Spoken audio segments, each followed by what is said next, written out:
My stepdad removed my bedroom door because his son kept creeping into my room. I got him kicked out of his own house. So I lived with my mom, her husband Rick, and his son Brad, who was like 23 and still lived at home. Everything was actually fine for the first couple months after they moved in. Mom was happy, Rick paid for stuff around the house, and Brad mostly stayed in the basement playing games. I had my room upstairs with a lock that actually worked, which was important because I had expensive art supplies for my design courses and a bunch of jewelry from my grandma. Then Brad started getting weird. It started small. I'd come home from class and find my bed slightly messed up, like someone sat on it. My sketch pads would be in different spots. Once I found my underwear drawer open when I always keep it closed.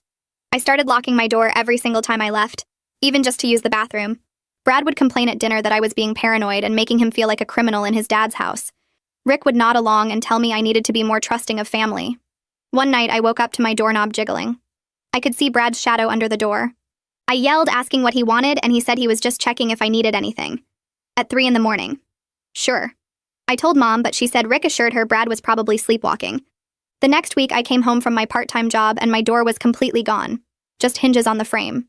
Rick was standing there with a screwdriver saying privacy was a privilege I lost when I started treating his son like a predator. He said doors create division in families, and if I had nothing to hide, I didn't need one.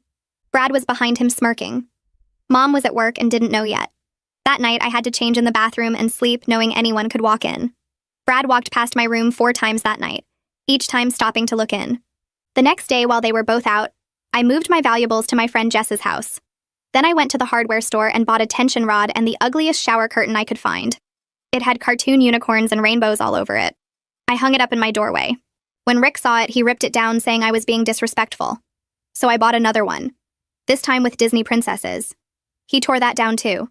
I kept buying them, 5 different curtains in a week, each one more obnoxious than the last. Meanwhile, Brad started going through my stuff openly since there was no door. He'd sit on my bed when I wasn't home and go through my closet. I knew because he left things out of place on purpose. Mom was getting frustrated with Rick about the door situation, but he kept saying I needed to apologize to Brad first for making him feel unwelcome. That's when my mom's sister Lauren came to visit for the weekend. She took one look at my missing door and lost it on Rick. Asked him if he was insane, removing a teenage girl's door when a grown man lived in the house. Rick tried his whole family unity speech, but Lauren wasn't having it. She told Mom this was borderline abuse and she'd call child services if the door wasn't back up immediately. Rick put the door back but removed the lock. Said it was a compromise. Brad celebrated by trying to walk in while I was changing. I screamed and Mom finally saw it happen. But Rick said Brad didn't know I was changing and it was an accident. That's when I got creative. I started sleeping at Jess's house but didn't tell Rick or Brad. I'd leave a speaker in my room playing breathing sounds on loop and put pillows under my blanket.